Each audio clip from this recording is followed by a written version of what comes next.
Hello, everyone. Welcome and thank you for joining the Seeds event today. Let's go ahead and get everything situated for us.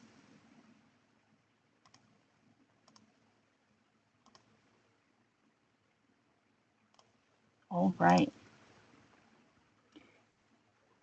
I am Crystal Marler, and I will provide technical support for today's event. If you run into trouble, please use the chat feature to contact me directly. Please let us have some thumbs up reactions to let us know that you can hear today. All right.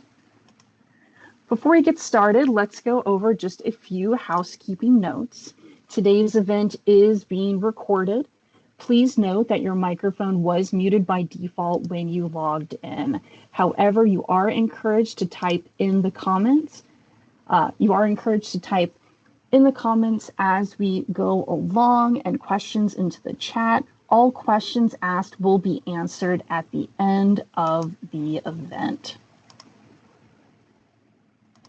Oh, just checking. We just got access for someone else. Excellent.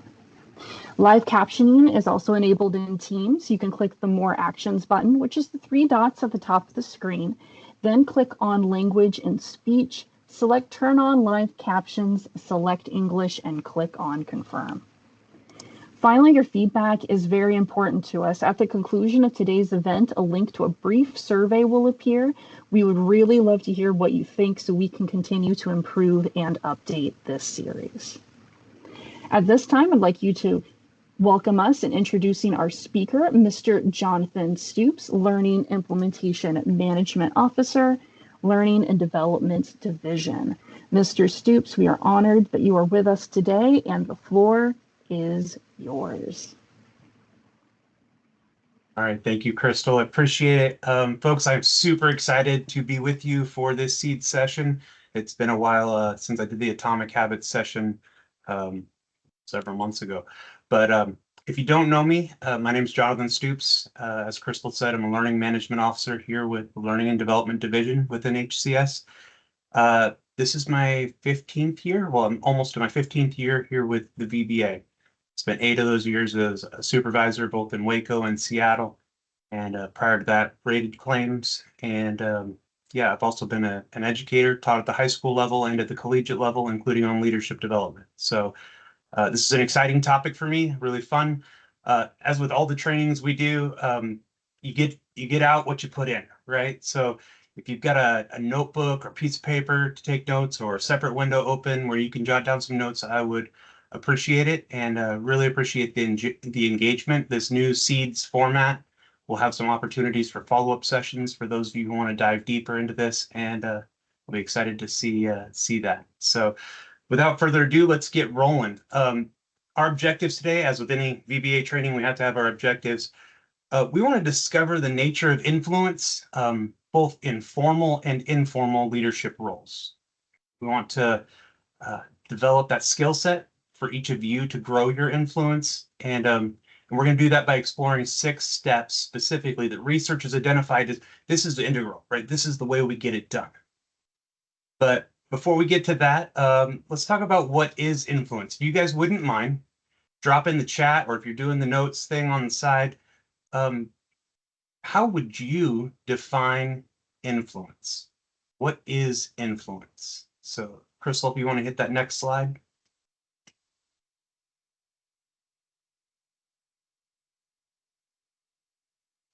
So I'm going to give you about 30 seconds to jot down your ideas, but if you want to share in the chat, I will.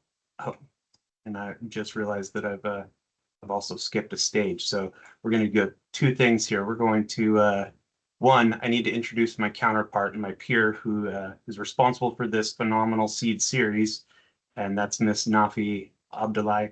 Nafi, do you want to jump on camera and then we'll get to these definitions of influence if people are wanting to share.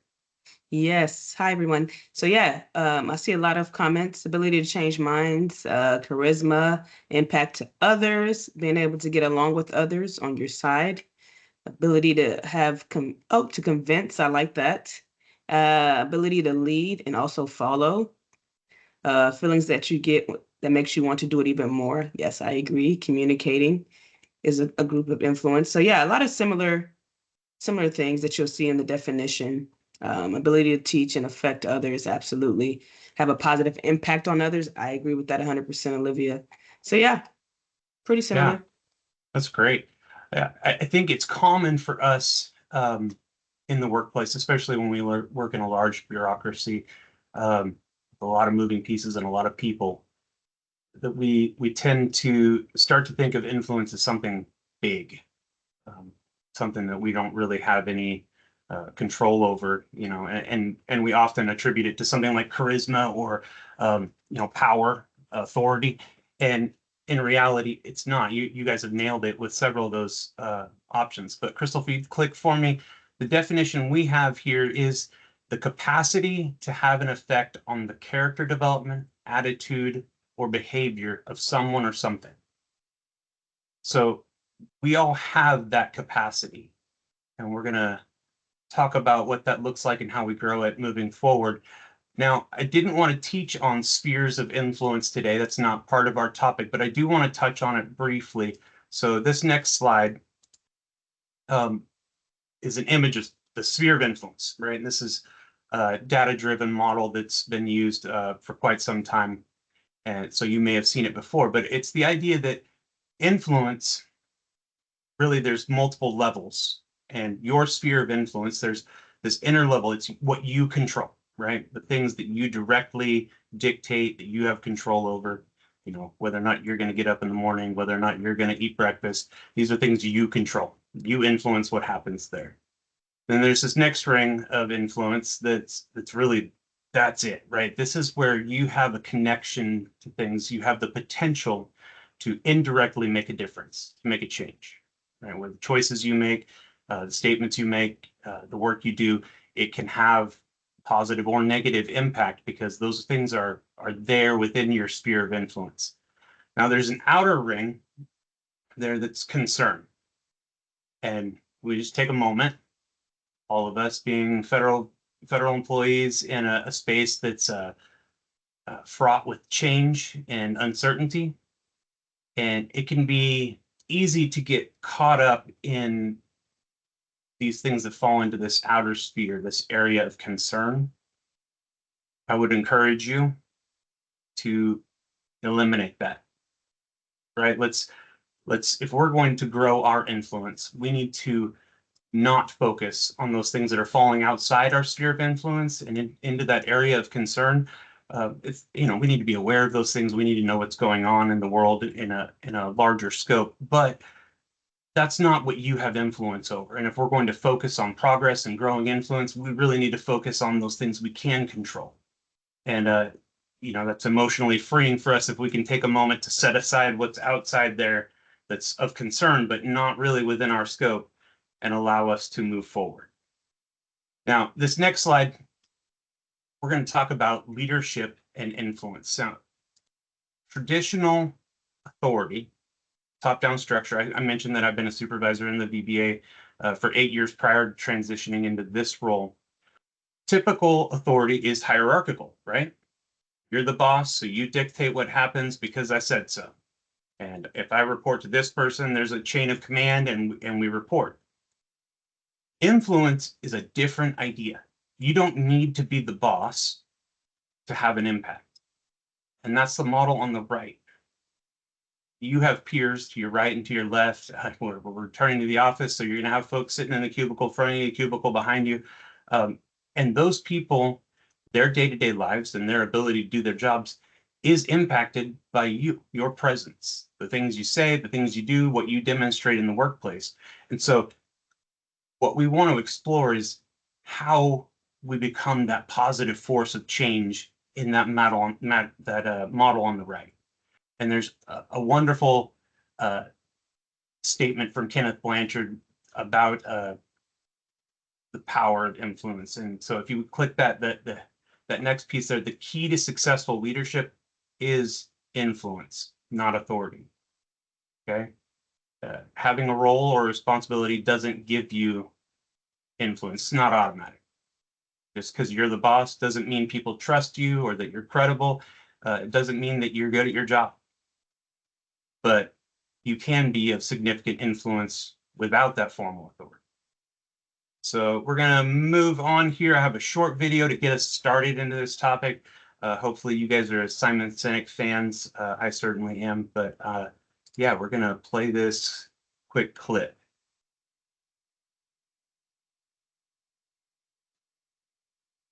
Cut through the noise and meet your customer. We're going to play the quick clip after the advertisement.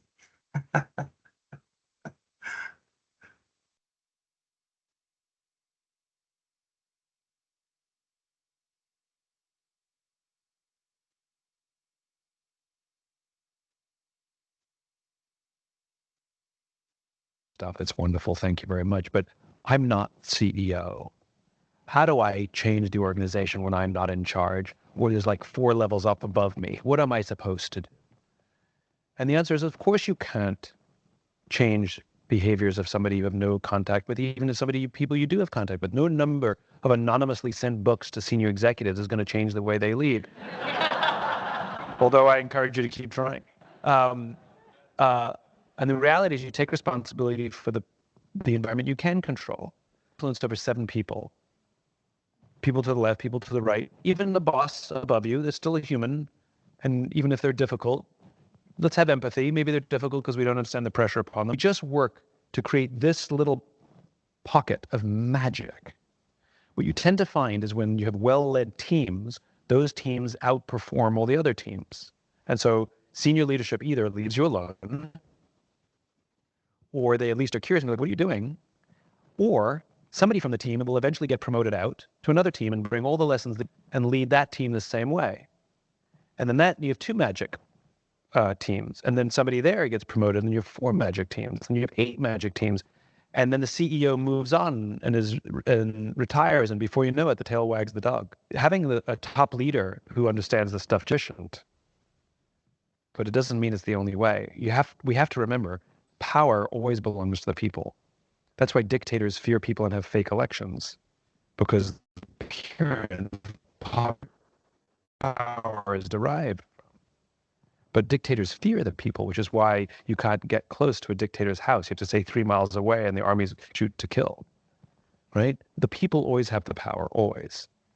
And so what you do is you create these magical ripples inside an organization, and you don't even need to convert everybody. It's law of diffusion. You only need about 15 to 18% of the company to fully embrace the ideas, and that's it. Tipping point. So don't worry about the CEO. Don't worry about the company. Just worry about what you can control. Who's coming in the driveway? Okay, so I love that video.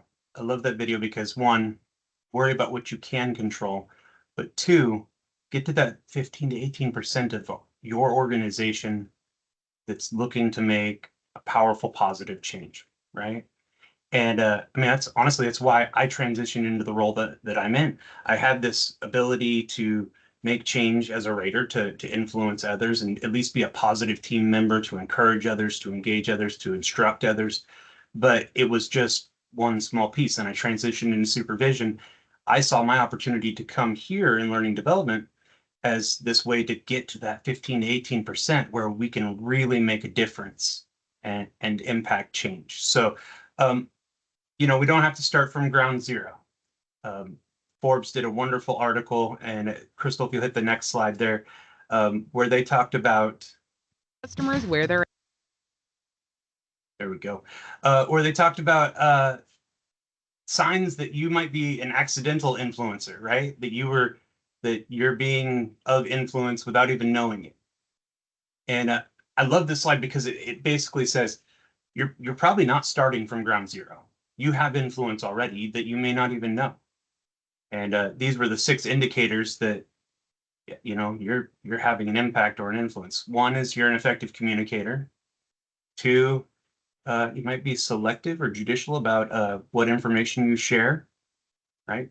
Knowing the audience or knowing whether or not it's the right moment or right time to share something. 3, you're a visible high performer. And note that it says visible high performer. That's an important component of influence. Part of influence is understanding that people need to perceive some key elements about you. Call it social capital, whatever you want to call it. It's this, not just are you a high performer, but you're a visible high performer. You're honest, hardworking, helpful, all that in a bag of chips. In other words, somebody that people can go to. Humble despite your expertise. That's a really important one when it comes to being honest or trustworthy. And then finally, you get excited or passionate about sharing your ideas, right? So I'm going to imagine that many of you already have one or more of those elements in your life. You feel like, I'm a pretty effective communicator. Or, you get excited about sharing your ideas. Or overly passionate. I do. I get overly passionate about sharing my ideas. So you've already got something to build on. So let's explore what actually the research dictates. This is really a synthesis of Maxwell and another from Wiley that's put together these essential components of growing your influence. So Crystal, next slide, we're going to work our way through these. So influence, these 6 components, these are the essential pieces. Number 1, you got to be competent. You got to be good at your job. We're going to, again, explore each of these in greater detail. 2, you need to be trustworthy. Somebody that people perceive, again, it's visible, perceive as someone worth placing trust in. Next up, you need to communicate effectively.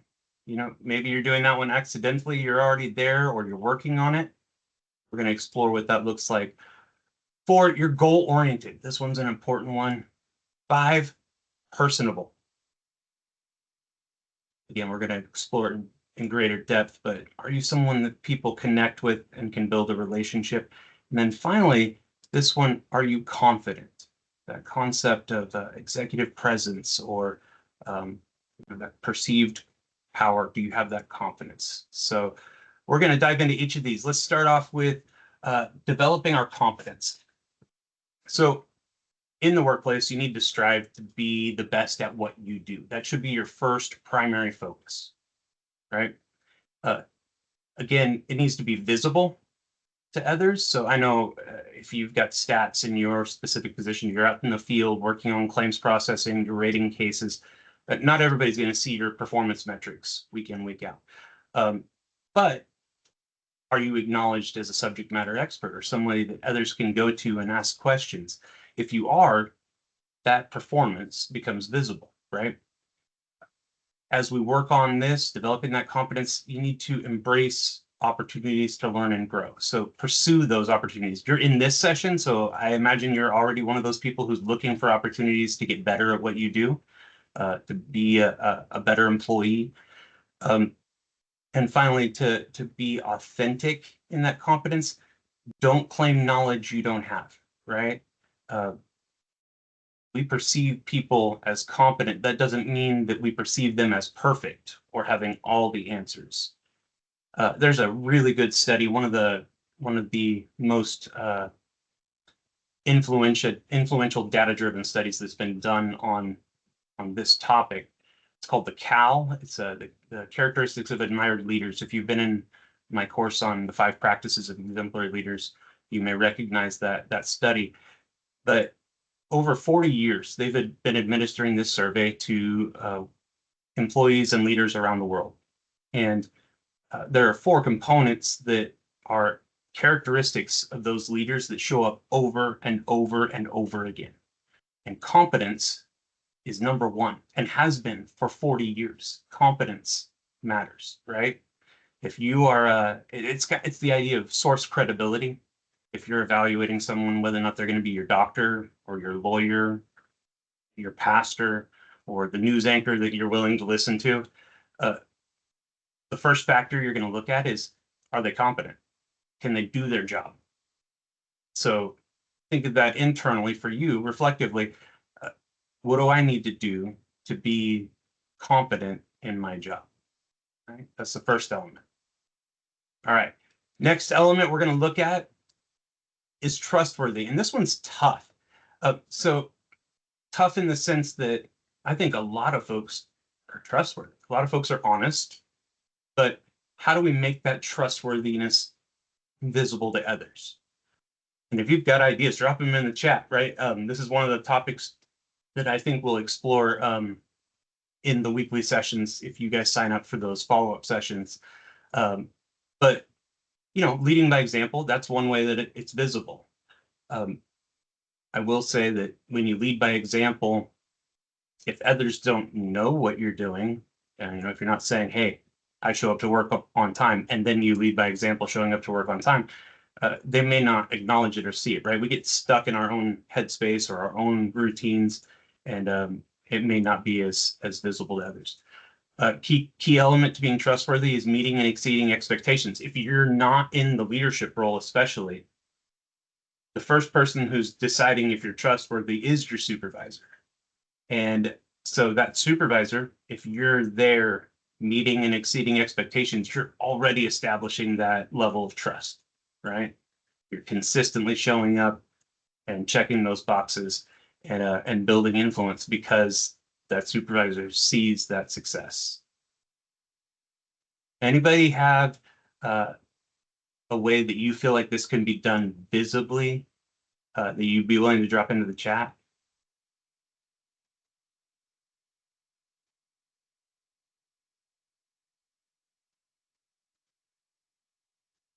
Yeah. So I see being Absolutely. transparent. So Yeah. Patricia. So Patricia, that's fantastic. One of the things that triggers us to perceive others as being trustworthy is transparency, especially when we are admitting fault or lack of knowledge. It's actually establishing that you are humble and self-aware enough to say, hey, guys, so I'm not sure I did this right, or I'm not sure how to go about this or do this part of it. That actually establishes trust between you and the recipient, because your willingness to be humble, it ingratiates you. It generates this level of respect, because none of us are perfect. And so when someone else is willing to admit they're not perfect, it's a visible way to establish a connection, right? And to build trust. Yeah, taking accountability. That's the same piece, right? Talked about the supervisor relationship and building this trustworthiness. One of the worst ways you can go about that, right, is to not take responsibility for a decision you made or an action you took that was incorrect. I remember my first assignment as an assistant coach in Waco. I had a very demanding and very really good boss, but she had asked me to go through all these performance metrics records and send everybody out their monthly feedback forms. And I'd only gotten through like half of them in the time that I had been prescribed to go through the whole thing. And she called me and, did you get all those out? And there was this moment, right, where I was like, I wanted to say yes so bad because I just needed to get the rest of them out. And it was, no, ma'am, I haven't. I'm sorry. I have been getting through them as quickly as possible, but I've still got like 12 that I need to send out. And she wasn't happy about that, right? But it did build trust that I wasn't going to step outside the bounds of our relationship, be dishonest for myself, right? To avoid ownership of something. That was a really important step in our relationship to me establishing that I was trustworthy. Okay, next up, this one is a huge topic and we teach on it entirely, but communicating effectively. We have entire courses on this, right? You guys may have had a course on active listening or been a part of our DISC course with myself or Nafi in the past, maybe, but you have to be able to communicate effectively to build influence, right? So one, let's acknowledge that communication involves both sending information and receiving information. So you want to be an active listener. Now, we won't go over all the components of active listening, but if you're having a conversation with someone, are you asking follow-up questions? Are you paraphrasing and mirroring back to them the things they've said to make sure that you understand and demonstrate to them that you're understanding what they're saying, right? Are you asking questions? This is one that, you know, you heard in school, there are no dumb questions, there are no stupid questions. Then in the workplace, people say, oh yeah, there are dumb questions. I would encourage you to not believe that. And if you are taking responsibility for your learning process or your job responsibilities and you're not clear on expectations, ask, right? Again, it's going to demonstrate that you're being honest, you're being transparent, that you have, you know, goals of doing the work correctly, and that you're willing to communicate effectively, right? You're willing to seek assistance when you need it. This next bullet point here, know yourself and adapt to others. I mentioned DISC. Self-awareness is essential in communication. If you are a high dominance personality or high influence personality, you know how you operate, you like to engage. I'm actually even D and I, but I love to be up here, right? I'm excited to engage. I want to talk. Not everybody is like that, right? High C personality, who's our accountant types, which is a lot of our claims processors. They're more socially reserved. They're more task driven while I'm people driven. But if I can adapt and understand that people aren't the same as me, that they don't have the same preferences that I have when it comes to communication, that's my toolkit, right? I know some people get, well, I don't want to adapt to others. I'm me, and I want to be honestly, effectively me. And the reality is, to be most influential, to grow your influence and be the best you need to expand your toolkit. If you have the ability to adapt your communication style to others, to meet them where they are, to deliver news in a way that is easier for them to process and understand, then you become a more effective communicator. It's like, as an educator in my prior life, prior to VBA,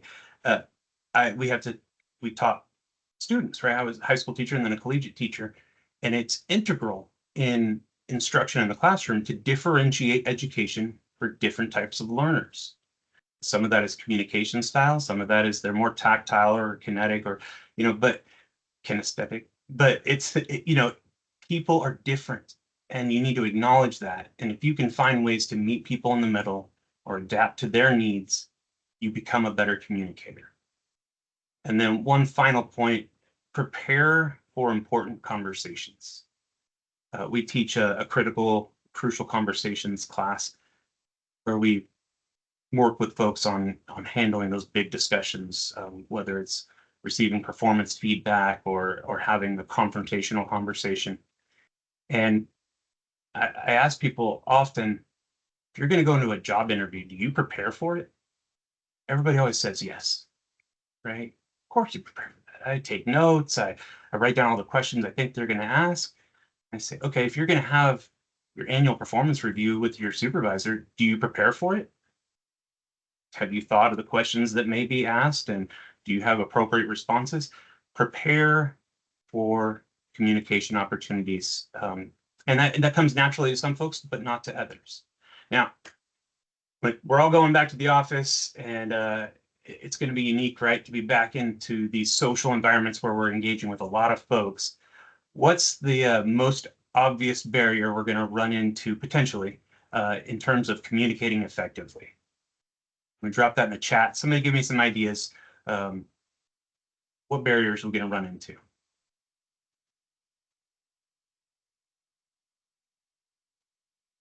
I'll tell you some.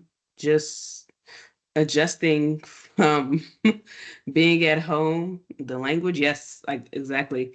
Like that's going to be a change in how you communicate now being back in person. So yeah. Noise levels, absolutely. Oh my God, you're making me nervous already, Rhonda. Yes. Mm-hmm. Yeah, and emotional barriers. I love that. Absolutely. Maintaining boundaries.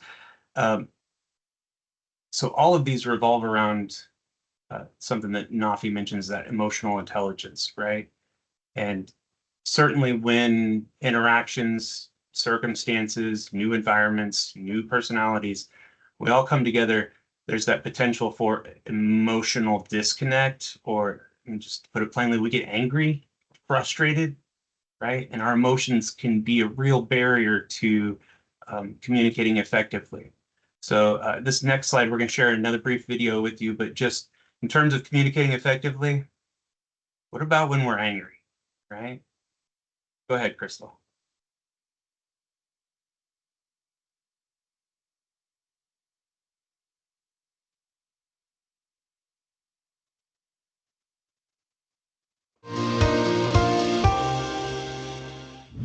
There is a lot of emotion in conversations right now. I'm seeing it everywhere, and sometimes I'm bringing it to the conversation. And the question is, what do I do when my emotion, my passion is taking the conversation off the rails? Well, here's a couple of ideas. First, no, it's absolutely okay to have emotion and passion about a topic or a conversation. And it's okay to bring that emotion and that passion to the conversation as long as you are equally passionate about understanding the other person's point of view. The challenge we have in conversations is when all of our emotion is about sharing our point of view, our meaning, our beliefs. In a crucial conversation, in order for it to work well, you need to have equal passion about understanding the other person's point of view. So that's the first idea. The second idea is this: take a breath. It's amazing what oxygen can do for our bodies. If you feel yourself starting to build up that emotion, starting to go off the rails, take a pause. Say, I can feel what's happening here. I realize I'm bringing a lot of emotion to this conversation and I think it's not helpful. So just give me a moment to take a pause, to take a breath. Acknowledge the impact that your emotions are having on you and on the conversation. Acknowledge the fact that they might be impacting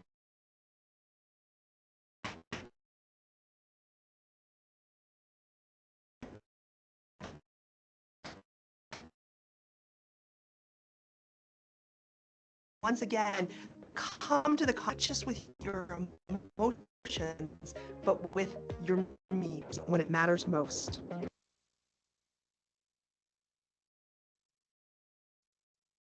Okay, hopefully you guys were able to hear that. It got a little glitchy on my end, but hopefully you were able to hear that, those tidbits. I do think the self-awareness to know when your emotions are in the way, to take a breath, and to be willing to step away from a conversation, those are really important. And those are, honestly, those are life skills that I've had to learn as an adult. I've been in work conversations. I don't know if any of my former supervisors are on this call, but when I was a coach in the D-Rock, I've had some very emotional coach assistant D-Rock manager conversations that were tense, and I got heated, and learning to stay in the moment and say, okay, so I don't think I'm in a place to communicate effectively right now. Can we come back to this tomorrow?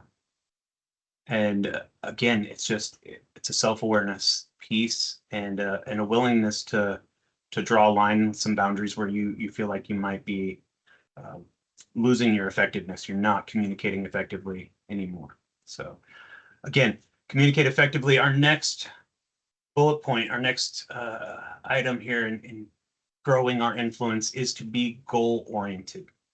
Now, this is something we talk about with supervisors when we're doing training. A lot of us don't define goals for ourselves in the workplace. I mean, we're busy, right? You're rating claims, or you're processing letters, or you've got metrics to meet, and you're in a hurry, and if it's not excluded time, you can't do it, right? But if you have not defined what success looks like for you at the next stage, then you're aimlessly wandering, right? It's a consistent theme that the people who are of influence, have significant influence, they've defined success for themselves, and maybe have even a vision of what success looks like for their team, and they're freely communicating that, right? So I ask supervisors all the time when I was teaching SMT, or if I'm doing a leadership offsite, and I say, what does success look like for your employees?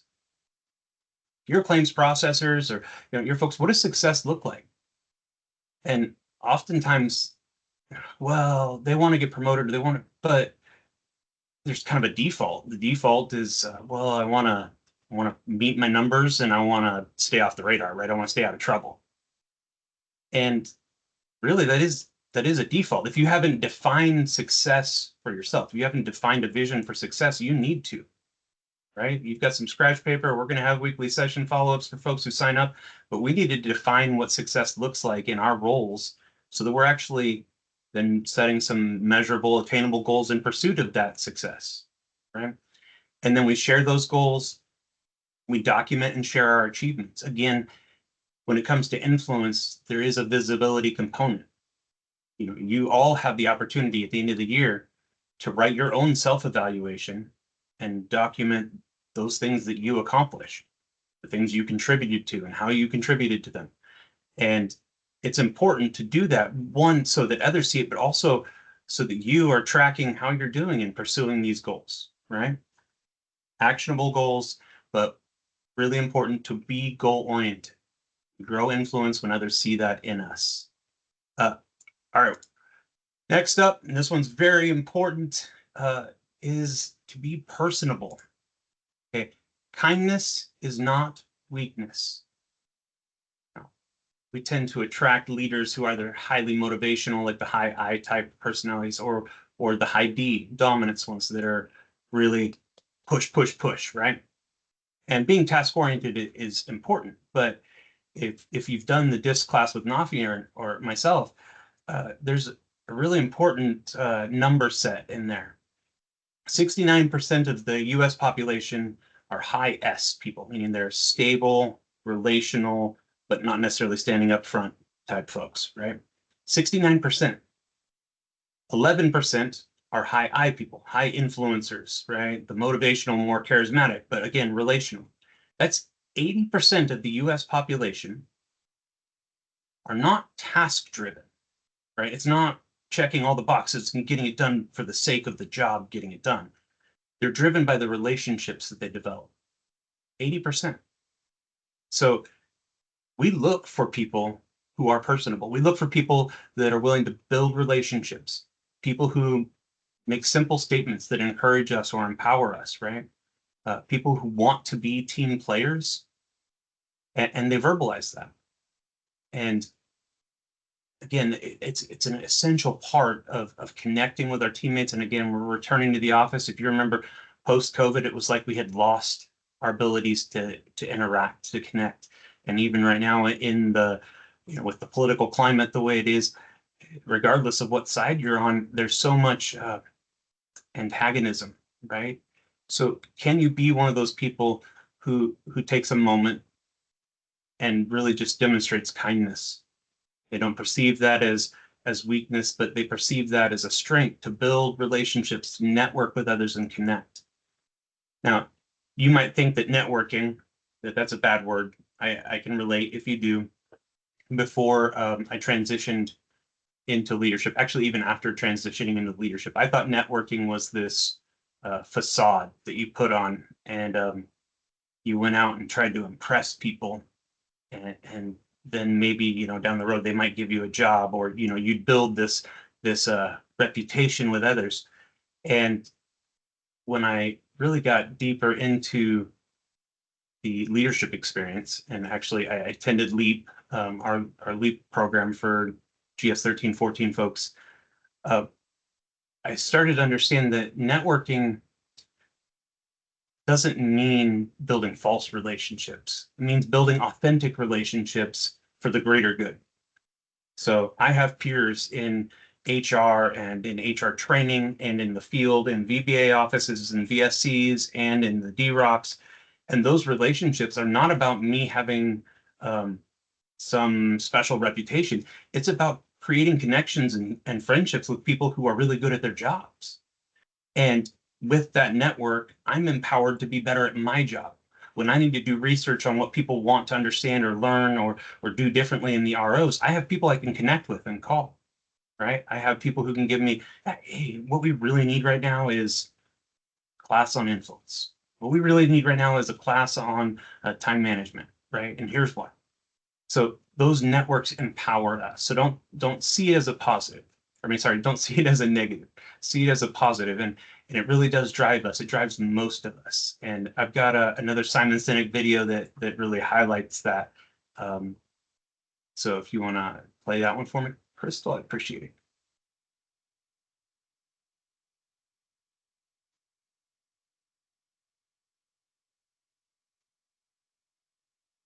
The Navy SEALs are one of the highest performing organizations on the planet. And a former Navy SEAL was asked, who makes it through BUDS? Who makes it through the selection process to become a SEAL? And he said, I can't tell you who gets through, who makes it, but I can tell you the kind of people who don't make it. He said the star college athletes that never have been really tested to the core of their being, none of them make it through. He said the preening leaders who like to delegate everything, none of them make it through. He said the big tough guys that come in with huge muscles covered in tattoos and want to prove everyone how tough they are, none of them make it through. He said some of the guys that make it through are scrawny. He said some of the guys who make it through, you will see them shivering out of fear. He said, but every single one of them who makes it through, when they're emotionally exhausted, when they're physically exhausted, some way, somehow, they're able to dig down deep inside themselves to find the energy to help the person next to them. Service, service, giving to another, having their back, is what makes the highest performing teams in the world. Not their strength and not their intelligence. It's their willingness to be there for each other.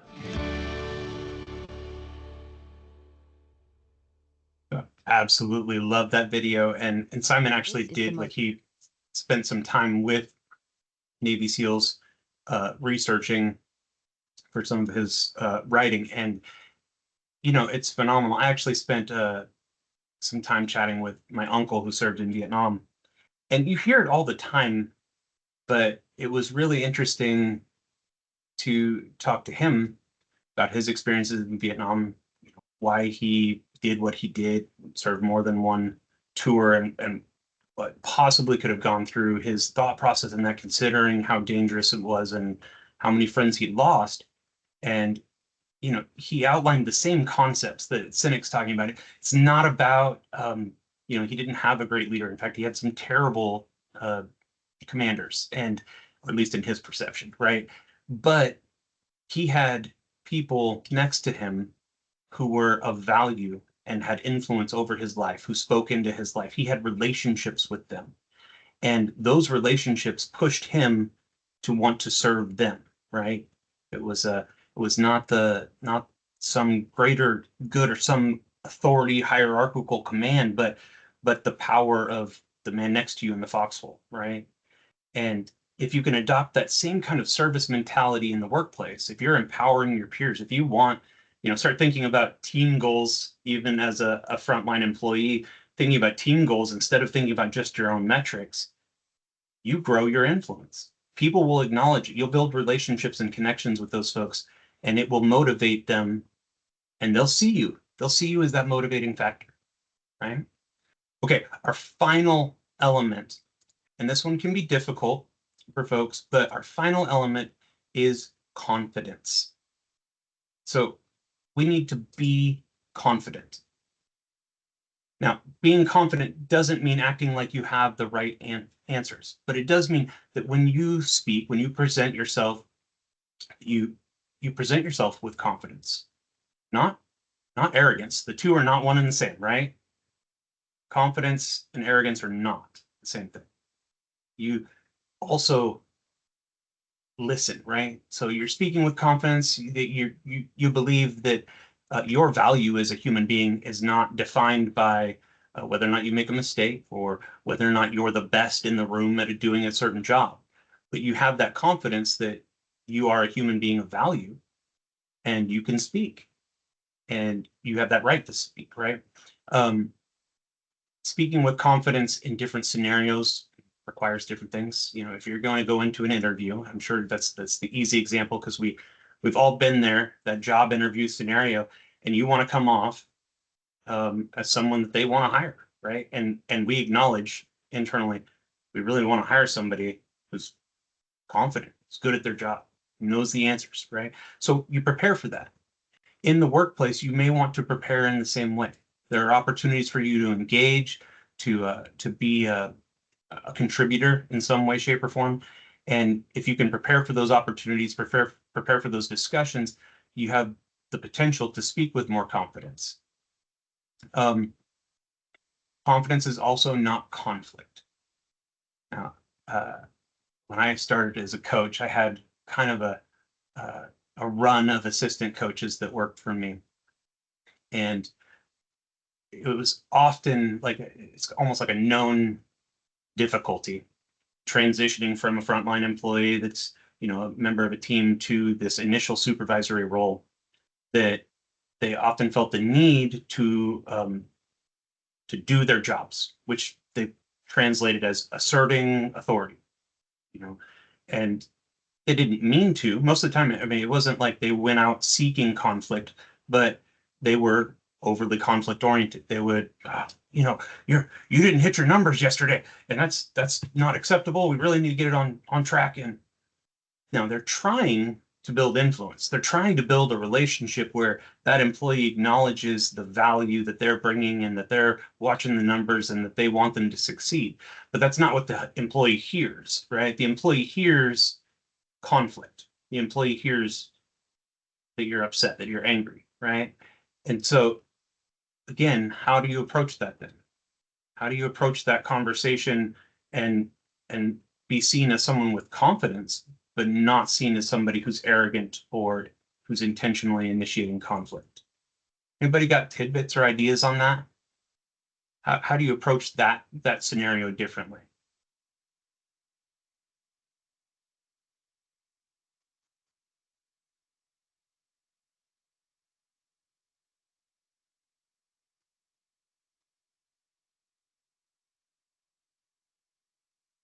Yeah.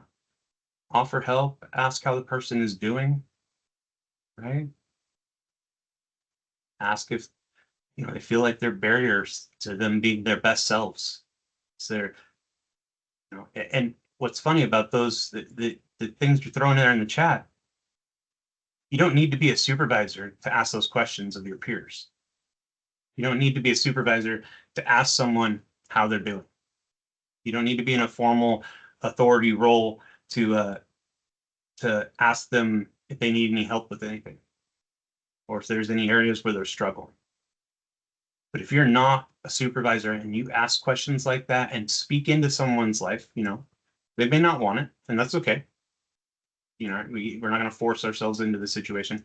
But if you can speak with confidence and assertiveness, not conflict, not arrogance, you can improve them, right? You might improve their work situation. They might get better at their jobs. And, in the long run, it's an opportunity for you then to also be seen as someone with more significant influence in that team, right? Now, there are a ton of resources to share, but just real quick, this final slide, we've covered the 6 components, right? Research tells us there are 6 pieces. We want to be competent. We want to be trustworthy. We want to communicate effectively. We want to be goal-oriented. That's an important one. I know a lot of people miss it. We want to be personable. And we want to be confident, right? So hopefully we've hit each of these components. We started out with some objectives, right? So our summary slide, we understand what influence is, this ability to speak into others, to be an impact, right? To make a change in others, to encourage them, engage them. Hopefully you've got some ideas about, now that you know specifics, how you can build that skill set. But again, we're going to have some opportunities this week. If you follow up with the sessions the next 3 weeks, we'll work on some details and talk about different examples. But I've got a ton of references in here that I would invite you to explore. In particular, the John Maxwell book there, The 360-Degree Leader. It's simple. It's simple, right? But it's one of those ones. I find that some of the best leadership books that I've read are the ones that are just plain, simple, actionable, right? I love the leadership challenge by Kuzes and Posner. It's not one of my references for this class, but it doesn't need to be complicated to be effective, right? What really is important is you taking those concepts and exploring what they look like for you, right? Where the rubber meets the road. So with that, we've got 10 minutes left in today's session. So I'm going to go ahead and open it up to questions. And if you've got any questions, it's great. If you've got much more to discuss or you want to really dive into the nitty gritty, then again, once I think Nafi will talk about it here at the end, but there's an opportunity to sign up for one of our follow-up sessions. But I appreciate you guys spending the time with me today, and hopefully you got something out of it. Any questions for me? Oh, Stoops, getting your praise as you deserve, because I know you love this topic. I do love this topic. Servant leadership is everything, Stoops. So if you all need any training on that, pending his schedule, reach out to him. Right. So thank you, Stoops. I don't see any comments. I just see a lot of praise to you. Saw a hand go awesome. up. Did we have a hand there momentarily? I think they were trying to use the reaction button and accidentally press hand. I do it sometimes too. No worries. You think someone can become an, oh, somebody said, do you think someone can become an influencer on accident? Absolutely. So we all probably knew, or we were the class clown in high school or junior high, right? That person is an influencer by accident, right? They're excited, confident, not necessarily in the right direction, right? But they become an influencer by accident. And that's definitely a possibility in the workplace. When people are accidental influencers, it's usually, well, it's not targeted. So it might be somewhat positive, it might be somewhat negative, but it definitely happens. That's why I love that Forbes article that talks about you may be an influencer and you don't even know it.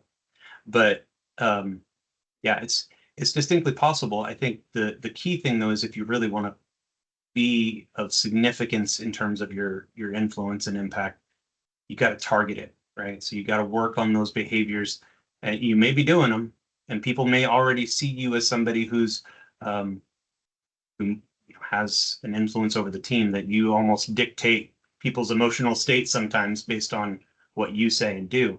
But if you target it and you have specific goals in mind, then you can channel that into being a positive influence. You also got one more question, Stoops. When it comes to constructive criticism, giving and taking, any advice as leaders? Yeah, so this is another area where I've struggled. So I have tendency to want to be defensive. I think most of us do, right? The vast majority of the population, we receive critical feedback, criticism. We want to be defensive. We want to be offended. That's our natural inclination. And so I will say one of the things for me that really helps is I need to write it down and come back to it. You know, if it wasn't written criticism given to me, I need to write it down and come back to it. And I try to reevaluate that criticism with a fresh perspective, you know, from an unemotional or non-emotional state. The other thing that is often helpful is to bounce that feedback off of somebody I really do trust, right? So a former supervisor or a peer that knows me really well, I take that feedback and say, okay, does this feel like this is appropriate for me? And how do you see it? And, you know, and they may soften the feedback, but oftentimes they're like, yeah, I mean, you're not terrible, but yeah, you could do that a little bit better, or I could see how somebody could perceive it that way. But because I've filtered it through somebody I trust, it doesn't hurt as much, right? And then I let that feedback speak into how I want to develop. As far as giving critical feedback,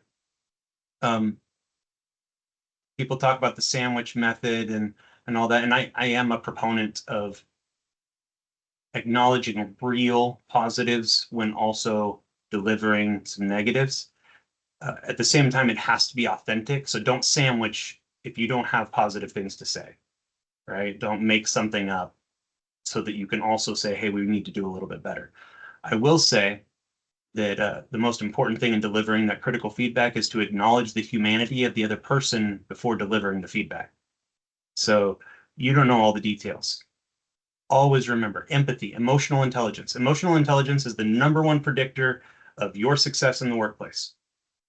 And I mean, we can talk a long time about that, but the ability to understand that people are different from you, almost nobody is doing a poor job at work because they want to. Right? Very rarely is that the case, but there are barriers to them doing the job effectively. And so as a supervisor, if you can get into, I mean, you've got to communicate clearly and effectively. Somebody's failing and they're not meeting their performance expectations. They might be going on a PIP if they don't improve soon. You need to say those things with clarity, but at the same time, you need to understand that person has a life and challenges and difficulties, and say that, acknowledge that, but also acknowledge that, you know, despite those things, or despite, you know, I know that you don't intend to fail to meet your points. And so I really want to find a way to help you. But the reality is at this point that you're not meeting expectations. And so we need to figure out specifically how we get you to a successful level in these elements, right? Understand the humanity of the recipient, take that moment. You know, I knew a boss that actually had like an empathy break before he had difficult conversations. And, you know, another boss that it's, you know, people were always really aggressive with negative employees. And he says, sure, I'm going to kill it, but I'm going to kill it with kindness, right? Like it's, in other words, the standards are written. I don't have to be negative. Then standards are what they are. I'm going to go with kindness, but also understand the standards are what they are. Yeah, help me help you. Just, you know, not, yeah, just don't do it with like the joking way, like, you know, Jerry Maguire style, like, help me help you. Right. Absolutely. So Okay. yeah, it's a lot of conversation, and this kind of segues into what I want to talk about when it comes to our intercessions. That's a great opportunity for you all to be on camera, be off mute, and really engage with our presenters or our facilitators that we have facilitating those sessions. And lucky for you all, Stoops is facilitating all 3. So this is a great opportunity to meet with him on a smaller scale and other people within VBA, where you can network and gain information that helps support them in their influence. So after today's session, you all will receive credit for attending. And then I'm going to send a follow-up email that'll have the presentation slides from today, as well as the link to sign up for intercessions. Now, last month, our intercessions had a wait list. People were snatching them.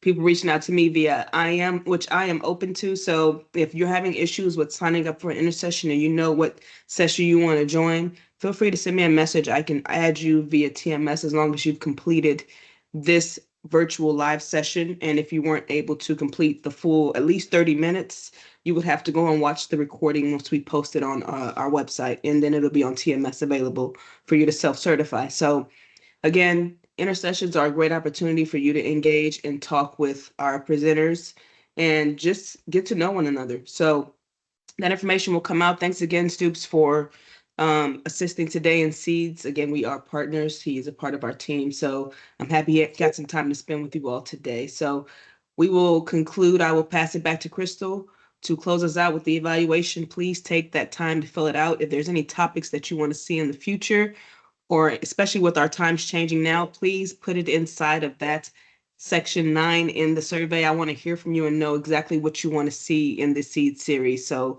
thank you all, and I'll pass it over to Crystal. Thank you.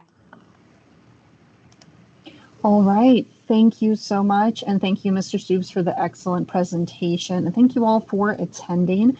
We would love to hear from you. So please take a moment to fill out the survey so we can continue to improve on this series. We have the link in chat and on the screen now. That concludes our session for today. Have a great rest of your day.